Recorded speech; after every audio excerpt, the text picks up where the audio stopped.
Hello, I'm Richard Elkington, Grand Master of Freemasons Victoria. I have with me today 4 leaders of our volunteer action teams, and action is what's actually happening. There is so much happening, I can scarcely think about it. And those four action team leaders are Ian Buckingham from the Masonic Learning Team, Paul Brennan from Membership Team, Matteo Donato from the Property and Works Volunteer Action Team, and of course, Ash Long, who's chair of our Communications and Marketing Working Team. And the first person I'd like to ask a couple of questions about is Ian Buckingham. Now, Ian, we've recently reformed the History and Heritage Committee, and it has a really major project, which is the Masonic Centre of Excellence. Do you mind explaining that a bit to us? More than happy, Grandmaster. The idea of the History and Heritage Group is to basically rebuild our Grand Library and our museum, but only the initial start of what we see as building a Masonic Centre of Excellence. So the Masonic Centre of Excellence concept is really one of bringing together a number of people with various skill sets and bring them together into a team to work for the benefit of Freemasonry and Freemasons as a whole, and also for the community. So the aim really is to look at the skill sets that we have within the organisation and bring them together into one particular group. Where we've started is with the Grand Library and Museum, because for the last 3 or 4 years, they've languished down at Mowbray Street. No one knew where they were. Very few people went and visited them. And during lockdown, we started doing a lot of work with Zoom meetings and also using the internet to provide this information. But as we're sort of hopefully coming out of lockdown, which should happen later tonight, and hopefully we won't go back into it again, then we've got to provide services and facilities for our members. And the best place, as far as we're concerned, is to start with the library and the museum. And we've formed, as you've mentioned, we've formed a History and Heritage Committee. We have 10 members, plus yourself, ex officio, on that committee. And we are really getting at it. In the last 2 weeks, we've held 2 meetings, unfortunately both by Zoom, because we had planned to get together to do a brainstorming session, but that got the kibosh, so to speak, and so we've gone to Zoom meetings.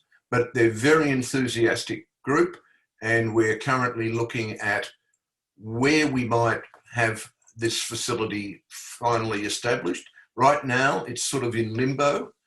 Some of the component parts of the library are at Box Hill Centre. Some of the artwork is down at Bayside, and we're looking at other opportunities to have a permanent location for it. So it's an exciting new venture. There's a lot of interest being generated, and we're pressing forward.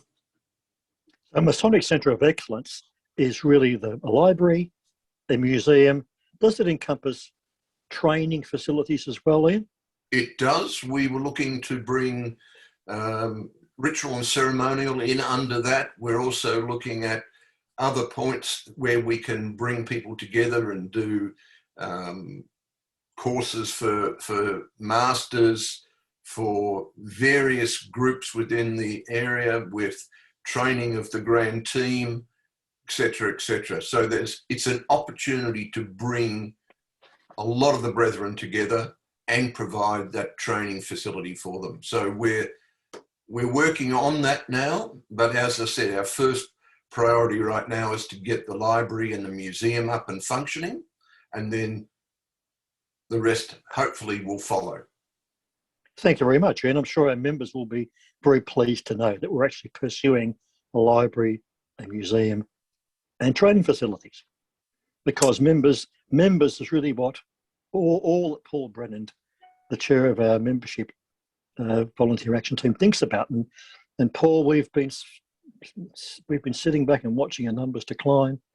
We've been sitting for decades. We've been sitting back and watching our retention rates are still at comparatively low levels, and so the graph's been trending downwards. What have you done? What can we do to actually see a turnaround in membership numbers? Thank you for the opportunity to answer that, Grandmaster. You know, some 18 months ago, our recruitment levels had dropped significantly, and we were registering that high number of resignations that you were talking about. Unfortunately, both from lodges and the craft in general. So our team worked with, you know, we mustn't forget our wonderful staff, you know, for our point of view, Damien Hudson in particular. And we identified and rectified areas in our processing of inquiries that, well, frankly, they've been causing roadblocks. Once we were happy and Damien was happy, we revised the processes, and that pipeline started to flow again. And that's been significant. Importantly, at the same time, Ian Brown, leading the engagement team, they've been working on the district with the districts and lodges to encourage them to participate more with the community activity that needed to be brought back to life, and also to prepare themselves for what we anticipated to be an uptake once we emerge from this loved COVID. We also had Wayne Millard's comeback team, who've been working with the districts and lodges to see why members were resigning. And they found that a good number were leaving for, frankly, easily resolvable reasons, such as meeting on the wrong night for them and so on. So they were able to resolve a lot of those reasons, and members were happily either reintroduced to another lodge or joined a lodge that was meeting in the right circumstances and so on. They produced what you might call a toolbox of methods and tricks of the trade for lodges to use to help them in the future. And that's seen resignations reduce significantly. Consequently, as a direct answer to your question, the membership numbers are actually stabilizing. Even though we only started first degrees on the 1st of March, and we stopped again before June even got underway, specifically during March, April and May, we initiated 184 new members. We passed, I think it was 44 entered apprentices to the 2nd degree. And during that short time, very, very sadly, we also lost 78 members to the Grand Lodge above.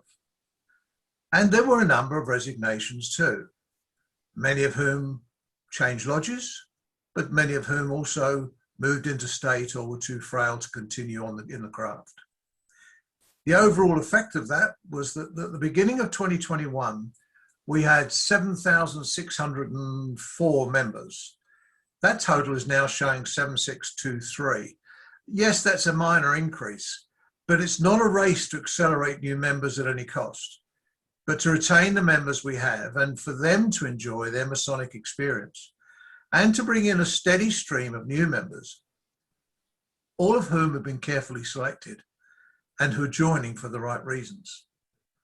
And if I might also add, Grandmaster, it's worth pointing out that our age profile is also changing. Our average age has dropped from 72 years 2 years ago to 66 right now. And that's quite heavily influenced by the fact that our new intake has an average of just over 38 years of age. I hope that addresses the curve, Grandmaster. Thank you, Paul. One of the areas where lodges need real support is in rural and regional Victoria. Is there any specific initiatives that we're taking to support lodges in rural and regional Victoria? There certainly are, Grandmaster. We've worked with the districts, particularly in the regional and rural areas, and produced a Facebook geo-focused membership scheme, which will enable local areas to effectively tell them about what we do, where we are, and to apply for more information. That was piloted in Ballarat 18 months to 2 years ago with great success. We've recently undertaken a trial in Wangaratta and are about to undertake the same in both Mildura and Swan Hill. The effect of these programs, along with the other concentration we're doing with those districts, should be to bring more focus to the regional areas and have the opportunity for those areas to benefit from seeing us on modern media. Thank you, Paul. Matt Donato, you are the chair of the Property and Works Committee, hopefully in the future transition into a full Works Committee. You're responsible for the, I guess, maintenance and capital works on Masonic centres across the state. And your committee's recently been delegated certain authorities regarding urgent works. Can you just tell us about that and what influence that's having already?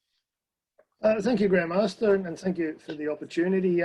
Yes, it's I guess maybe to look at the works VAT, we're sort of always in a constant, not sure whether it's a constant state of flux or a constant state of change, but as you delve into the property and our potential liabilities, we need to sometimes make some quick decisions, and the Governing Council, in its wisdom, allowed the VAT now to be able to authorise certain emergency works up to a certain level at the actual VAT level, instead of having it to go through the official red tape it was going before. And that allows us to address some major problems very, very quickly, and actually allows us to address the problems even without having to wait for them to come to the VAT committee meeting. So if we get things like leaking roofs, burst pipes, or other emergency situations, we can address them rather quickly, or I can address rather quickly and just approve the works, which allows us to speed up the process and some of the maintenance process and avoids a backlog of work, which was the case, not by design, but simply by not realising that the processes we had in place were actually causing a bit of a bottleneck. And obviously now that eliminates that complete bottleneck and allows us to perhaps focus more on the strategic side of it, the redevelopment side, the repurpose side. So we've got two very distinct areas which are much more manageable now, where we can actually we're spending the time on the strategic rather than on the short-term operational sides. So we're able now to address problems very, very quickly. Correct. And secondly, focus on the strategic. What's one of the big lessons we're learning in our strategic approach to property matters? Is it co-location, better use of facilities, for example? I think the strategic matters is more the better use of facilities. I mean, our demographics, as Paul mentioned, has changed, and it's changing continuously. We've come as Freemasons from an environment where the members were at an age group and a capability to look after and manage their own buildings and lodges.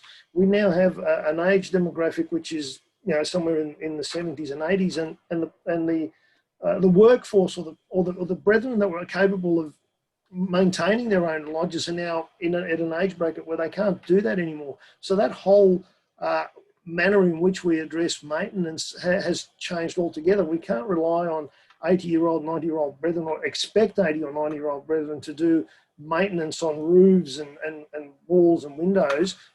We need to reverse that and make a 180-degree turn and say, well, hang on, once upon a time, the lodge and their members were responsible for that maintenance. We now have to sort of assume some of that responsibility, and it goes back to the discussions we've had in the VAT and in some of the meetings where Grand Lodge inherits the building should, the lodge hand in its warrant, but we don't inherit an asset, we inherit a liability because we have not addressed those root cause problems, which are our membership, which is really not in a position to be able to manage and maintain those lodges. And when we've got 70, 80 and 90-year-old brethren, we should take some of the responsibility of helping them upkeep their lodges. So we can't rely on individual lodges anymore. There's got to be a joint effort in maintenance. Thank you, Matt. Pleasure. Ash Long, you chair the. Not only do you operate Freemasons Victoria TV, but you are chair of the Communications and Marketing Volunteer Action Team. That team has recently been addressing itself to stakeholder relations Can you just explain what that is and what that means for us? Thanks, Grandmaster. I think one of the opportunities that we have now is to reignite conversations, not only internally amongst members, but also with the community. And that's pretty exciting. I think as COVID restrictions start to lift, we can re-establish the profile of Freemasons Victoria in the community. There's some aspects of membership attraction, but there's also the community profile that we have with business, with government, with a whole range of different people. Luke Potter, one of the members of our VAT team, is heading the stakeholder relations drive, and we want to identify who we want to have conversations with for lots of reasons. In terms of government, we want to be able to speak with federal, state and local government. We want to be able to speak with the different authorities. We want to be able to get onto the phone and speak with captains of industry, both male and female, so that we can have partnerships in the community, both for our charity endeavours, but if we want to perhaps assist ourselves in establishing things like Ian was talking about with a Masonic Centre of Excellence, perhaps those government authorities or government bodies might be of assistance to us. So we need to have good relationships, stakeholder relations. We need to be talking with media, and that's both with national and local, but it also includes social media, local media. We want to be able to talk with like-minded bodies, not-for-profit organisations, organisations such as RSL, Scouts, Rotary, Lions. So we need to have good relations there. We want to be able to be talking with health authorities and business as well. We've got religious, philosophical people who we'd like to speak with. And I guess under the heading of cultural organisations, we would like to reconnect or even connect for the first time with organisations that we once perhaps put an ethnic groups label on. We need to recognise diversity. We need to recognise so many different groups in the community and establish ourselves as equal partners with those people. And we need to also talk to Masonic bodies, both within our own organisation and overseas, internationally. And there are also a number of kindred organisations. And I guess we need to have a bit of a study of what they are, how we can assist each other. And I guess finally, we would be looking at key influencers, prominent people. And who knows, we might even attract a few extra members in that category as well. As we all know, Ash, in my view, I think in everybody's view, the easiest candidates to get, the best candidates to get, are those who are already known to members of the lodge. Easiest to connect with. What tools can we give lodge members, district members, members of district panels, for example? What tools can we give them to engage with say, a target list of members in their own district or own town? Yeah, I think Paul Brennan alluded to the toolkit that's been established, but we also need collateral, as they call it these days, printed material. And I know that I think the paid marketing staff, Kelly and Mike King, have that project well in hand at the moment. They're looking at every printed item that we have, every printed asset, so that they can renew that, so that they can be updated. And I know that Paul has been working very closely with them as well as the communications VAT. Well, thank you, Ash. It's certainly, and thanks everyone for participating today. It's certainly a busy and active time at Freemasons Victoria. There is a lot happening. So, and be sure to watch out for some updates from Gary Runge, Grant Secretary, as Victoria slowly emerges from lockdown number 4. Certainly is wonderful getting back to Lodge, and I hope to see you in person soon, somewhere in Victoria. Bye for now.